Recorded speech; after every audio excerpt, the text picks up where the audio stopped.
తెలుసు, కథ అని తెలుసు, కథలన్నీ కంచికే చేరునని తెలుసు.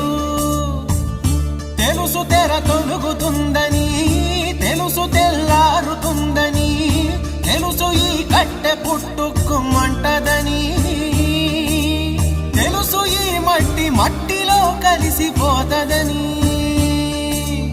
ఇన్ని తెలిసి ఇరకాటంలో పడిపోతావు ఎందుకని? మాయ